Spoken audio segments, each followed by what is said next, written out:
Y bueno, agradezco muchísimo que esté con nosotros la doctora Dian Pérez. Me encanta siempre saludarte, doctora. ¿Cómo estás? Muy buenos días.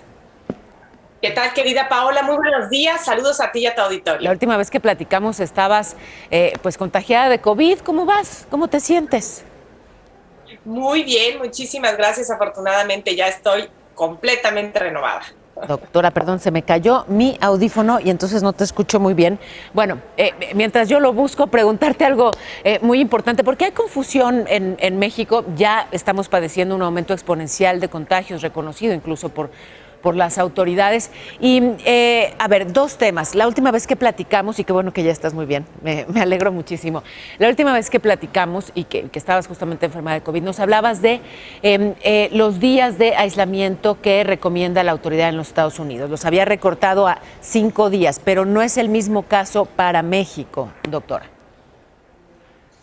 Así es. Bueno, en realidad aquí lo importante es, número uno, saber si la persona está infectada, lo cual no siempre es fácil, porque incluso las pruebas de antígeno tienen una menor sensibilidad para detectar la presencia del virus SARS-CoV-2, porque muchas veces el virus ya se encuentra en saliva y en la garganta, pero todavía no se encuentra en la nariz. Entonces, incluso algunos científicos en el mundo recomiendan que además de hacer tomar esta muestra en la nariz, también tomarla en la garganta, incluso si no está indicado de acuerdo con el estudio que se está haciendo. Pero esto es complicado a lo mejor para hacer en la casa, entonces no podemos estar 100% confiados de que una prueba de antígeno negativa sea muestra de que la persona no tiene COVID-19. Entonces, lo indicado aquí es que cualquier persona con síntomas, especialmente síntomas de vías respiratorias, pero ojo, también puede haber síntomas gastrointestinales como malestar estomacal, diarrea,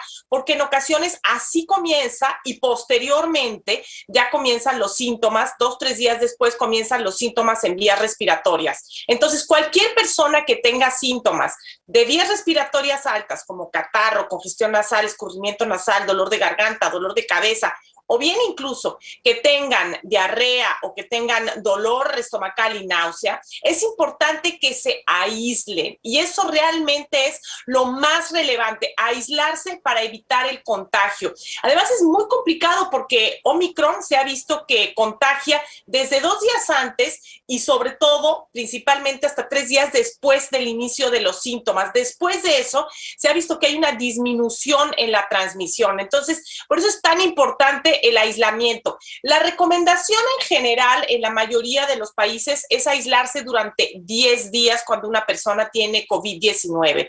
Y aquí, pues yo sé que es complicado porque no todo el mundo tiene la posibilidad de estar en una habitación con un baño y estar con una persona que le esté atendiendo. Entonces, y la persona que le está atendiendo no estar en contacto, ¿no? Claro, Sino claro. simplemente que le dejen la comida en la puerta, que abra la puerta, la recoja con cubrebocas, en Ya. platos y vasos desechables idealmente, en fin, llevar, eso no es siempre tan sencillo, pero cuando es posible es lo ideal y lo ideal es aislarse durante 10 días, después de los cuales lo más probable es que la persona, sobre todo si ya no tiene síntomas, ya no va a ser contagiosa. En el caso de las pruebas de PCR, querida Paola, aquí también quiero destacar un punto. Las A pruebas ver, de es justo, pero PCR pueden estar positivas hasta 12 semanas, sí.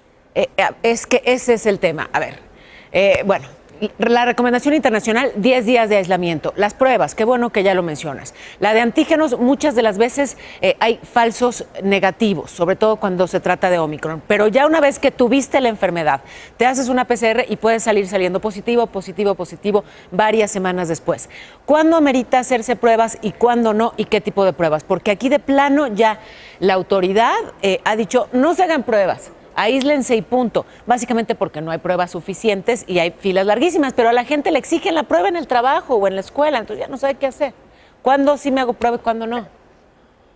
Claro, cuando te exigen una prueba en el trabajo, porque la realidad es esa, después de 10 días sobre todo, ya realmente cuando una persona no tiene síntomas, la persona ya no es contagiosa y ya no se necesita demostrar que no tiene COVID-19. Si se llega a hacer una prueba de antígeno después de 10 días, digamos al día 11, lo más probable es que esa prueba de antígeno ya va a salir negativa. Ya. Ahora, aguas con el PCR. El PCR puede estar positivo durante 12 semanas porque puede detectar, es muy sensible y puede detectar rastros del ARN del virus. Entonces, lo importante aquí es, si le piden a uno una prueba en el trabajo para poder regresar o en la escuela, entonces sería la indicación una prueba de antígeno para poder determinar, demostrar que la persona ya es negativa. Pero en realidad, si nosotros nos vamos a lo que debemos hacer en la comunidad, después de 10 días del inicio de los síntomas, una persona que ya no tiene síntomas ya no es contagiosa. Doctora, muchísimas gracias. Gracias, ahí vamos despejando las dudas conforme pues avanza esta pandemia, esta enfermedad y nos enfrenta a nuevas circunstancias. Gracias de verdad y te abrazo. Qué bueno que ya estás bien.